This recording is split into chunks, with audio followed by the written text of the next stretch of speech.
Bismillahirrahmanirrahim. Assalamualaikum warahmatullahi wabarakatuh. Bismillah. Alhamdulillahi nahmaduhu wa nasta'inuhu wa nastaghfiruh. Wa na'udzu billahi min shururi anfusina wa sayyiati a'malina. May yahdihillahu fala mudilla lahu wa may yudlil fala hadiya lahu. Rabbi shrah li sadri wa yassir li amri wa hlul 'uqdatam min lisani yafqahu qawli. Qala Allah ta'ala fi kitabil karim wa huwa asdaqul qailin. A'udzu billahi samil 'alim minasy syaithanir rajim. Bismillahirrahmanirrahim. Ya ayyuhalladzina amanu taqullaha haqqa tuqatih wa la tamutunna illa wa antum muslimun. Sadaqallahul azim wa sadaqa rasuluhul karim wa nahnu ala dzalika minasyahidin walhamdulillahi rabbil alamin. Bapak Ibu hadirin jamaah kajian Sabtu pagi yang dimuliakan Allah Subhanahu wa taala. Tidak henti-hentinya kita bersyukur kepada Allah Subhanahu wa taala atas segala karunia, nikmat, taufik, hidayah dan inayah kepada kita sekalian, sehingga pada hari ini, pagi yang cerah, kita bisa hadir untuk kembali mengkaji ayat-ayatnya Allah, mengkaji dari apa yang diwariskan oleh beliau baginda Rasulullah SAW. Mudah-mudahan kita tergolong orang-orang yang disifati oleh baginda Rasulullah SAW sebagai pewaris beliau. Amin Allahumma amin. Bapak Ibu hadirin jamaah yang dimuliakan Allah Subhanahu wa taala, kita lanjutkan kajian kitab Bulughul Maram. Sudah sampai bab tentang sholatnya musafir dan sholatnya orang yang dalam keadaan sakit. Jadi Allah Subhanahu wa taala betul-betul zat yang punya sifat Rahman Rahim, zat yang tidak pernah memberatkan hambanya. Meskipun diberikan perintah, diberikan kewajiban, tetapi perintah dan kewajibannya itu sudah diukur. Ukurannya apa? Kata Allah Subhanahu wa taala bahwa inna ma'al usri yusra, fa inna ma'al usri yusra. Ketika mentok ketemu susah, maka dibukakan pintu kemudahan. Mentok ketemu pintu susah, dibuka lagi kemudahan. Ini Allah Subhanahu wa taala luar biasa sayangnya kepada kita. Zat yang disifati wa rajulun salama li rajulin. Jadi punya Tuhan yang satu, yang enak, gak pernah memberatkan, itu kan rasanya senang. Allah zat yang Maha Esa, tunggal, dan perintahnya itu gak pernah memberatkan, rasanya kita ini bahagia.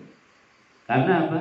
Tuhan kita Maha Penyayang. Ketika diberikan oleh Allah Subhanahu wa taala kewajiban, tugas, perintah, dan kita menemui suatu saat kesusahan, di antara kesusahannya adalah ketika kita dalam bepergian, ketika kita dalam keadaan sakit, itu susah. Maka Allah berikan pintu-pintu kemudahan. Nah, bagaimana kemudahan yang dicontohkan oleh baginda Rasulullah SAW yang diberikan oleh Allah? Ini kita akan kaji di dalam bab ini, hadis yang ke-395. Bismillahirrahmanirrahim. An Aisyah radhiyallahu anha qalat awwalu ma furidat as-salatu rak'atain wa uqirrat salatus safar wa utimmat salatul hadar. Muttafaqun alaih walil Bukhari. Diriwayatkan dari Aisyah. Aisyah itu istrinya baginda Rasulullah sallallahu alaihi wasallam.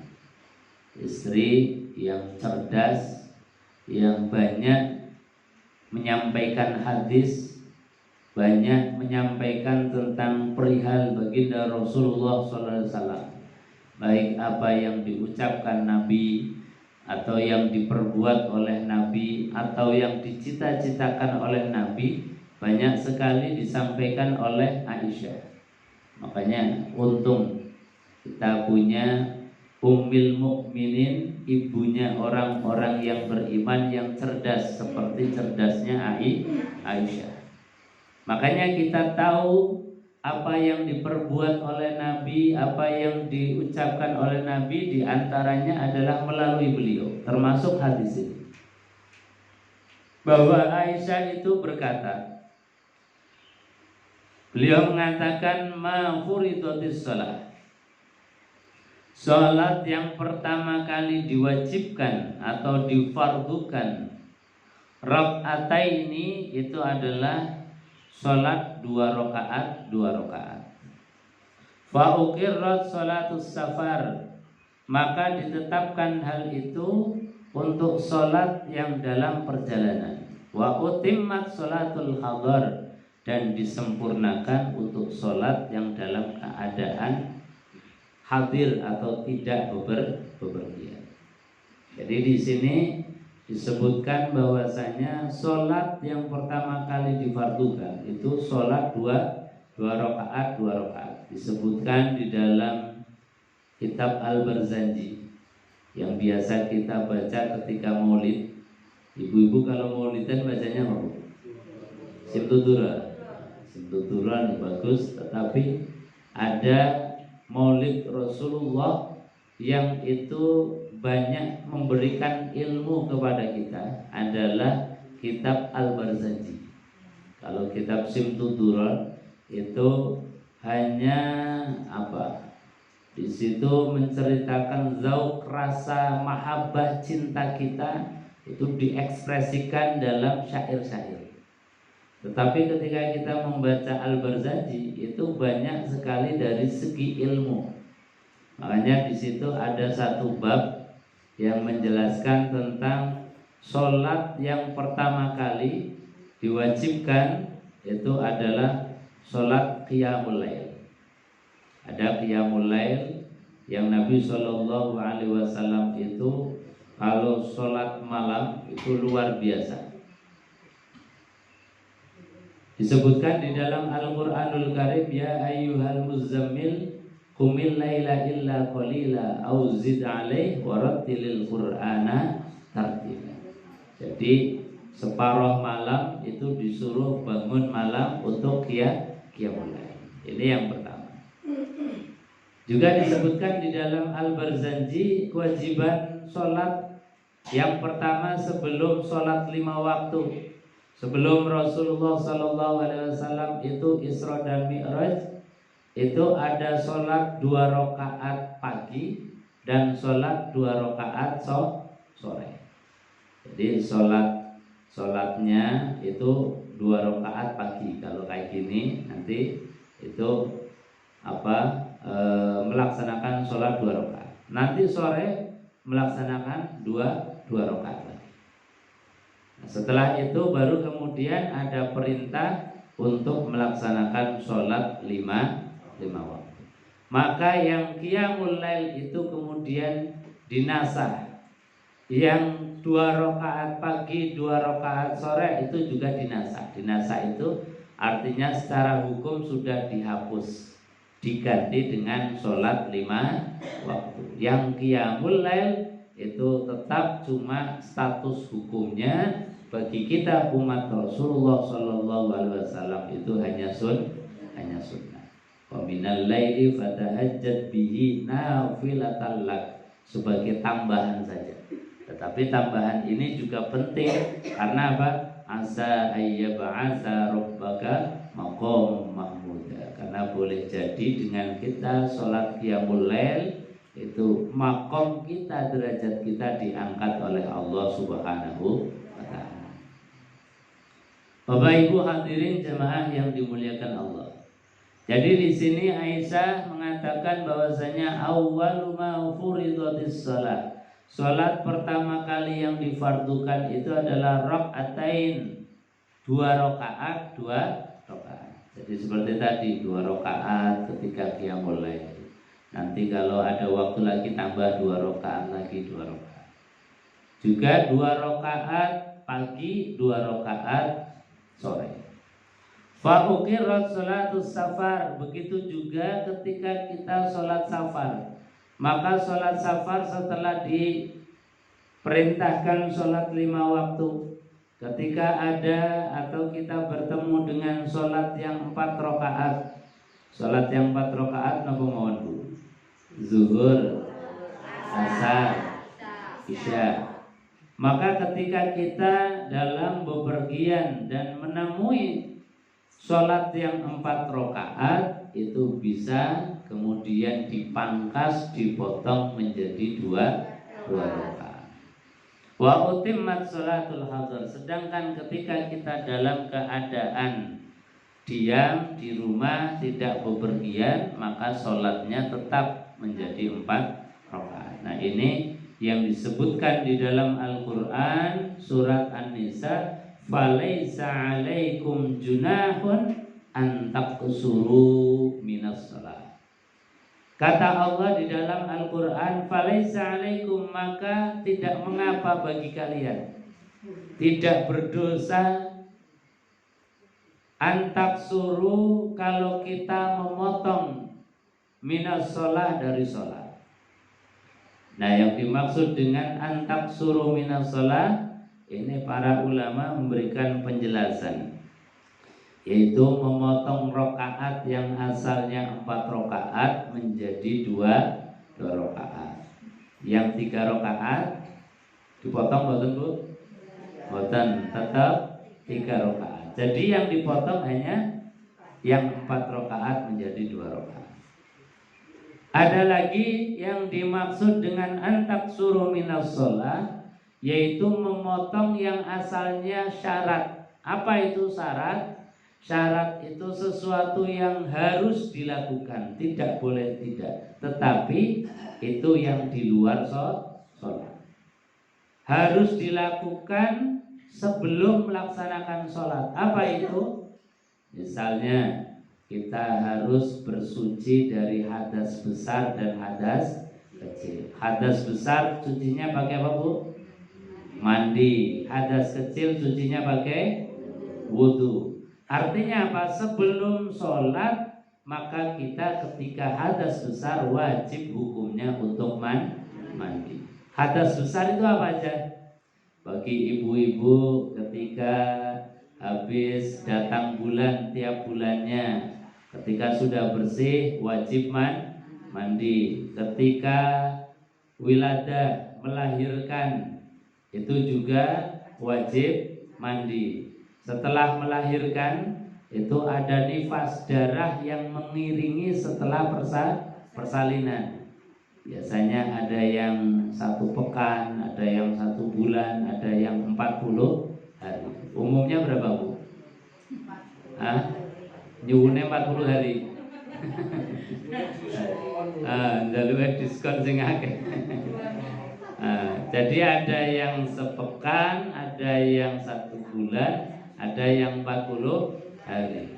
Tapi jangan kemudian sudah suci 1 minggu mintanya 2 minggu. Pokoknya kalau sudah bersih, tidak keluar lagi, langsung mandi. Enggak harus nunggu 40 hari. Kekakean diskonnya. Jadi kalau sudah bersih harus mandi.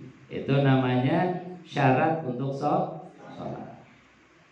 Begitu juga ketika berhubungan suami istri dalam keadaan hadas besar, dalam keadaan junub, maka juga harus mandi. Ini namanya membersihkan diri dari hadas besar. Ustaz, bagaimana kalau pas hadas besar nggak ada air?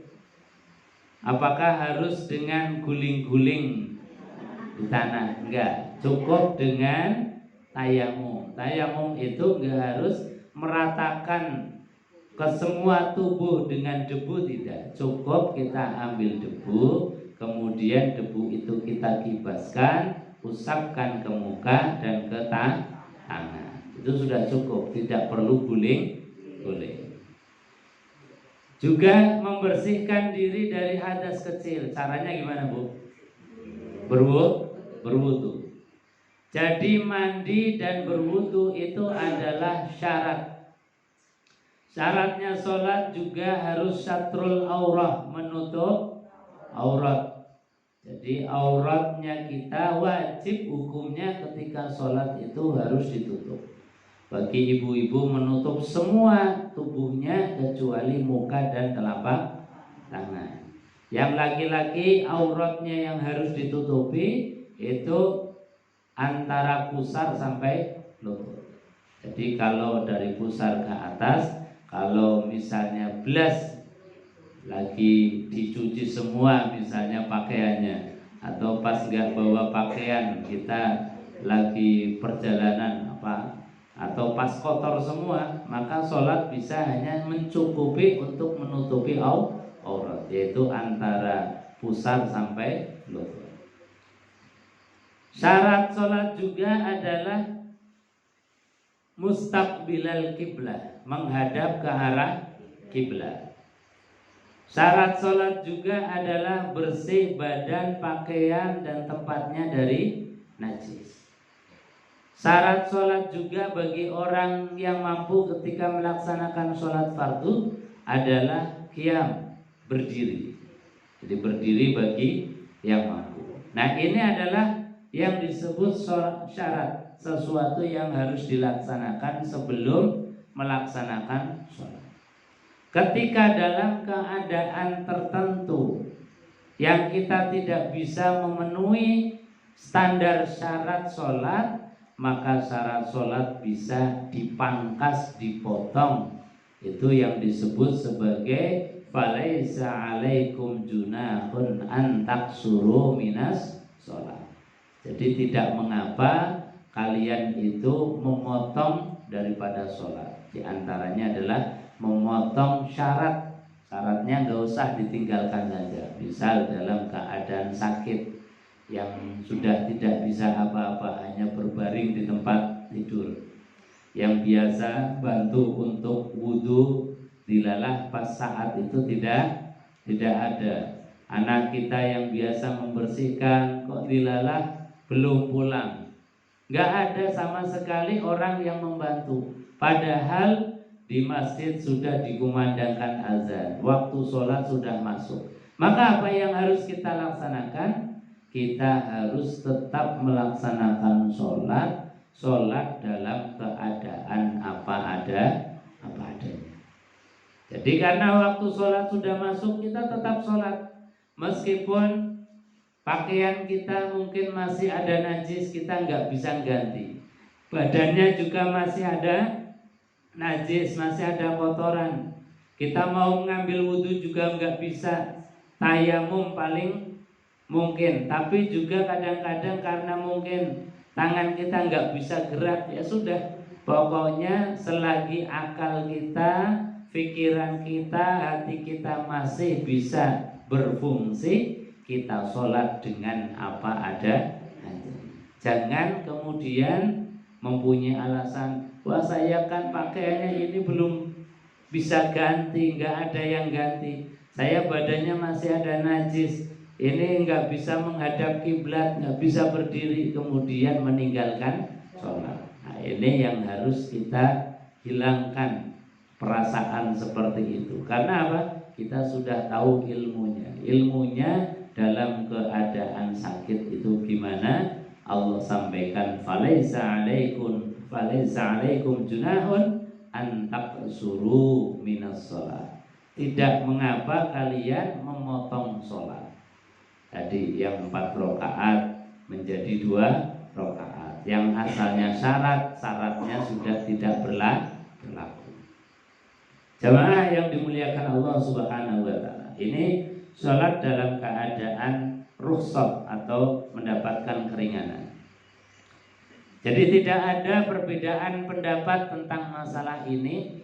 Yang berbeda pendapat para ulama itu di dalam apakah sholat yang dilakukan belum memenuhi standar syarat itu nanti setelah diberikan kesehatan apakah diulang lagi atau dikodok lagi. Nah ini baru para ulama berbeda pendapat. Seperti Imam Syafi'i itu mengatakan bahwasanya kalau kita ini diparil diberikan oleh Allah sehat lagi, maka sholat yang tadi belum sempurna secara syaratnya itu diulang kembali.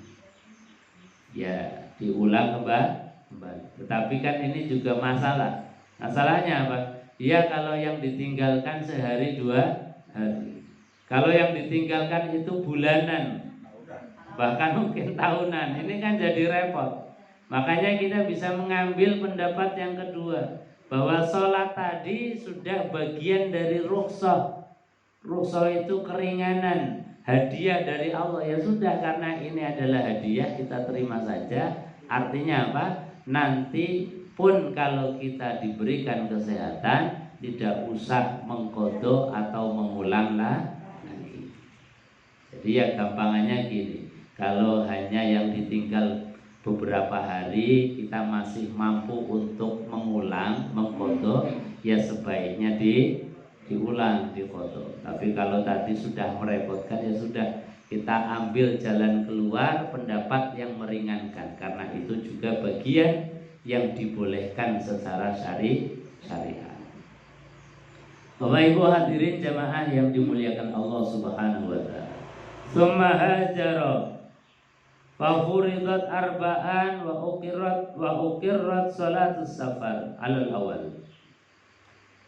Juga disebutkan di dalam keterangan Al-Bukhari, kemudian Rasulullah SAW hijrah, summa hajara. Kemudian Nabi ketika hijrah, fafuridat arba'an, maka diwajibkan untuk sholat yang 4 rakaat. Wa uqirrat sholatus safar, dan juga Nabi SAW ditetapkan untuk sholat dalam perjalanan alal awal, di masa-masa yang awal.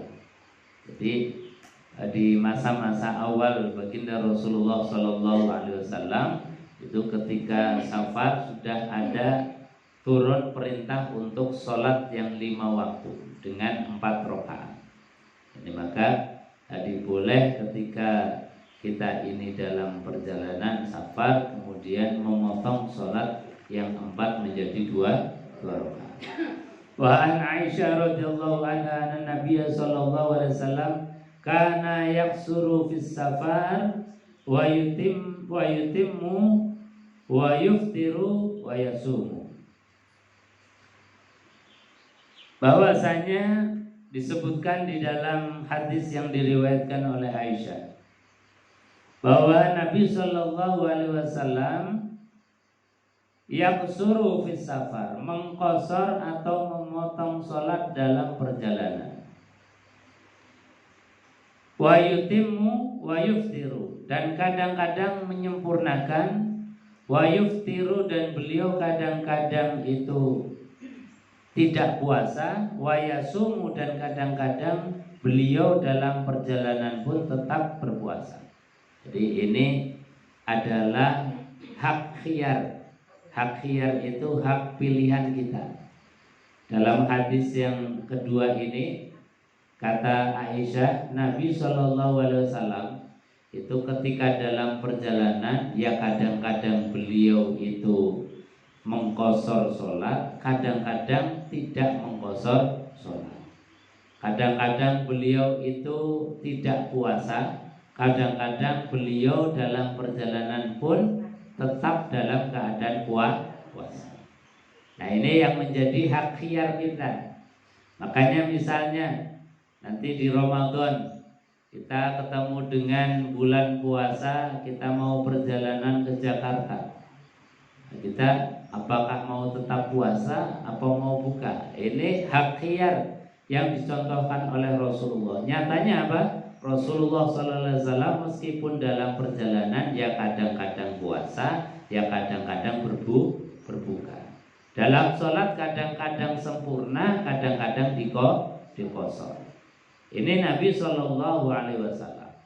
Jadi sebetulnya ini adalah bentuk kasih sayang Allah Subhanahu wa taala memberikan keringanan. Kalau kita dalam keadaan tetap apa yang menjadi perintah Allah yang 4 ya dilaksanakan 4, puasa ya tetap dilaksanakan puasa, itu wa antasumu khairul lakum. Kata Allah, andai kata kita tetap berpuasa pun meskipun dalam keadaan bepergian, itu khairul lakum, tetap baik untuk kalian.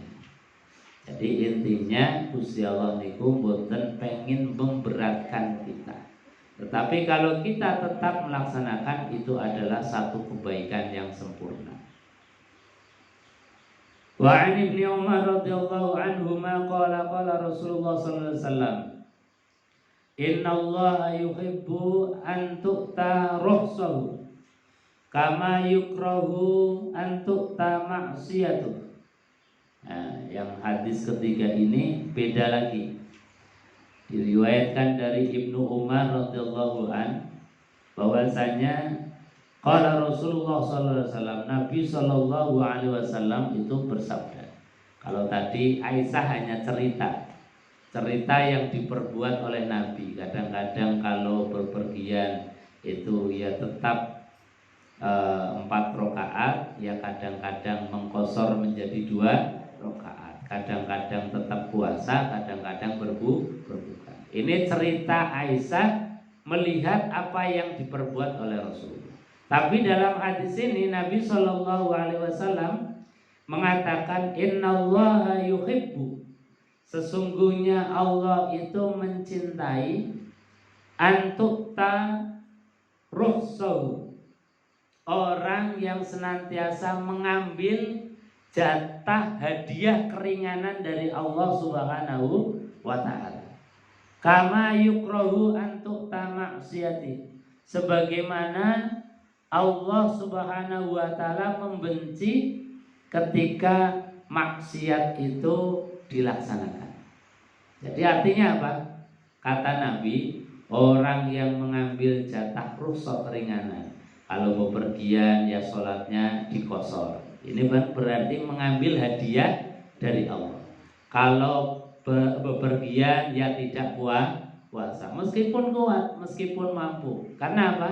Karena dikasih rukhsah hadiah dari Allah Subhanahu wa taala. Kata Nabi, siapa saja yang mengambil hadiah keringanan ini, itu yuhibbu, Allah senang sekali.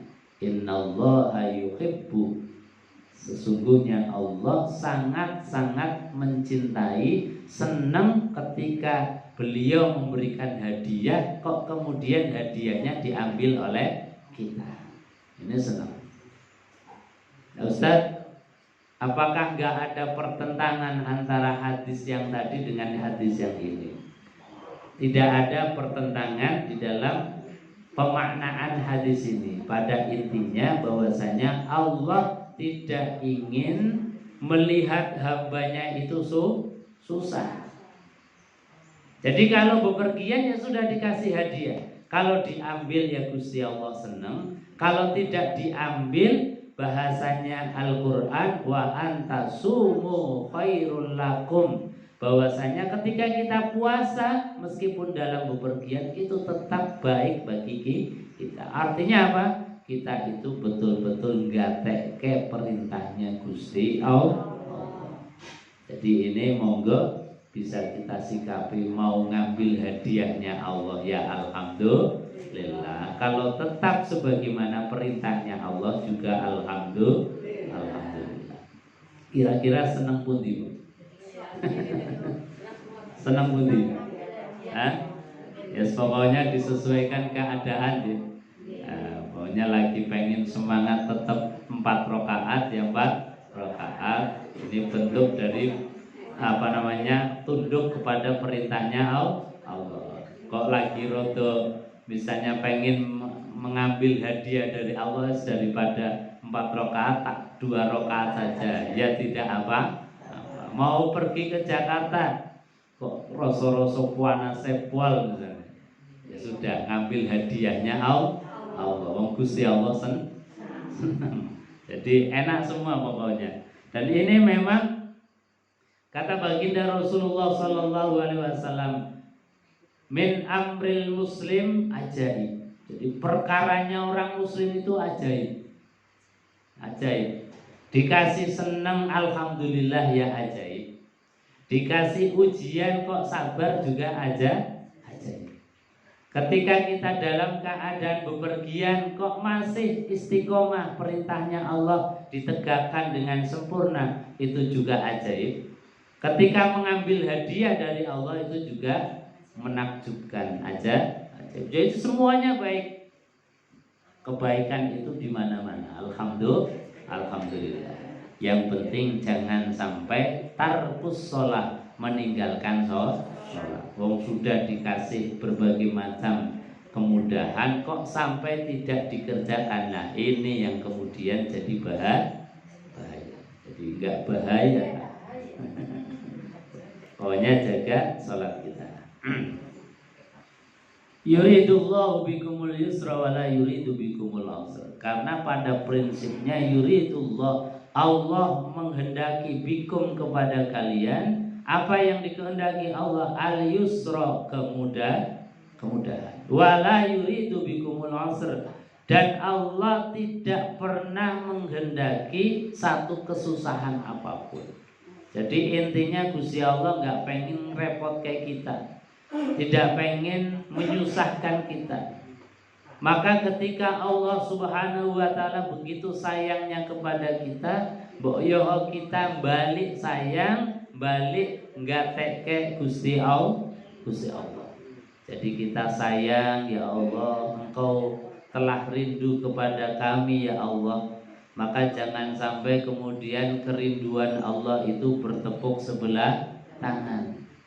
Jangan sampai kerinduan Allah kita balas dengan zong, dengan tepuk sebelah tangan. Jadi Allah Subhanahu wa taala harus kita sambut kerinduannya dengan kerinduan kita. Syukur-syukur sebelum Allah Subhanahu wa taala kita sudah siap-siap. Ini yang bagus. Ada sahabat itu ketika belum dikumandangkan azan sudah siap di masjidnya Rasulullah SAW. Ketika ditanya oleh Rasulullah, "Wahai sahabat, kenapa engkau setiap kali belum dikumandangkan azan kau sudah berada di masjid? Bilal belum azan kau sudah berada di masjid." Apa jawaban beliau? Luar biasa. Saya malu kalau Allah Subhanahu wa taala memanggilku, aku belum berada di tempat. Aku malu ketika Allah memanggilku, aku masih berada di tempat yang jauh. Maka rasa supaya Allah ini kerinduannya tidak bertepuk sebelah tangan, sebelum Allah memanggil, aku sudah siap-siap untuk berada di tempatnya. Ini sahabat yang luar biasa. Jangan sampai kita hadir nunggu panggilan. Tapi ya masih lumayan kalau dipanggil datang. Ada yang dipanggil berkali-kali sama sekali nggak mau datang, kecuali dipaksa panggil, dijemput oleh malaikat Israel, baru terpaksa datang kepada Allah. Innalillahi wa inna ilaihi raji'un. Jadi pengen dipaksa apa kesadaran sendiri? Insya Allah kita semua sudah menjadi kesadaran. Sebelum Allah memanggil kita, kita sudah siap-siap untuk mendatangi Allah. Amin Allahumma amin. Bapak Ibu hadirin jamaah yang dimuliakan Allah, saya kira itu. Sebelum ditutup mungkin ada yang mau ditambahkan.